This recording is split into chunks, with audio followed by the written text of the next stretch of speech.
وہ ڈاکٹر صاحب فلاں ڈاکٹر صاحب نے تو کہا ہے اس کو لگوائیں، ویسے اس کا حرج نہیں ہے، بچیوں کے لیے بڑی اچھی ہے، فلاں ڈاکٹر صاحب تو کہہ رہے ہیں کہ نہیں یہ ہے وہ ہے میں نے کب کہا کہ نہ لگوائیں؟ میں نے جو بات کہی ہے، پہلے آپ کو یہ پتا ہے کہ اس ویکسین کی یہ بیماری ہوتی کیوں ہے؟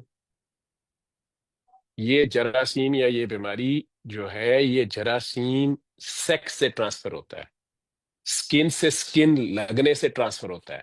12 سے 13 سال کی عمر کے بچوں کو یا 9 سے 13 سال کی بچیوں کو لگانے کے لیے اس لیے کہا جا رہا ہے، اور باہر کے ملکوں میں کہ انہوں نے تو مان لیا اس بات کو، وہ اس کو ایب نارمل سمجھتے ہیں۔ ان کا 9 10 11 12 سال کا بچہ جو ایج آف مینارکی کو یا وہ بالغ ہو جاتا ہے، تو وہ اگر بوائے فرینڈ گرل فرینڈ نہیں بناتا تو وہ اس کو ایب نارمل سمجھتے ہیں، وہ خود اس کو انکریج کرتے ہیں۔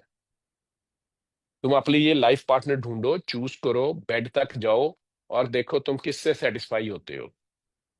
یہ وہاں کا نارمل کلچر ہے، اور اس میں یہ بیماریاں پھیل رہی ہیں۔ آپ لوگ محنت تو کر لیں، خود پڑھ تو لیں، یہ سیکس سے ٹرانسفر ہوتا ہے، اور سیکس بھی کون سا؟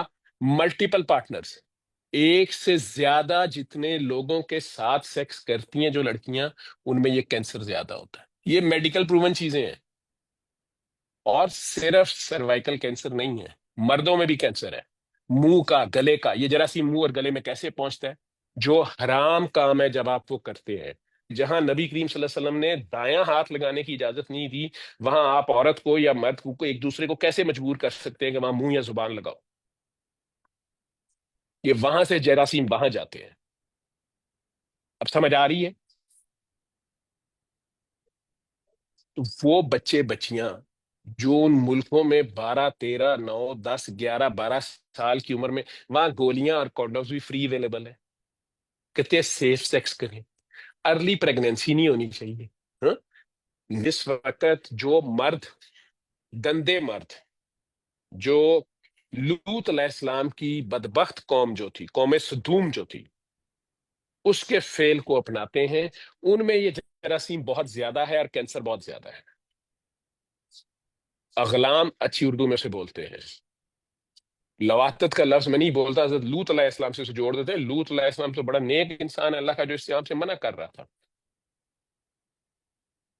وہ قوم، وہ عورتیں جو ایک دوسرے کے ساتھ یہ کام کرتی ہیں، یا وہ مرد جو ایک دوسرے کے ساتھ یہ کام کرتے ہیں، یا ایک سے زیادہ مرد عورتوں کے ساتھ کرتے ہیں، یا گندی جگہوں پہ منہ مارتے ہیں، یا گندی جگہوں پہ جہاں حلال طریقہ ہے، مرد عورت میاں بیوی ایک دوسرے پہ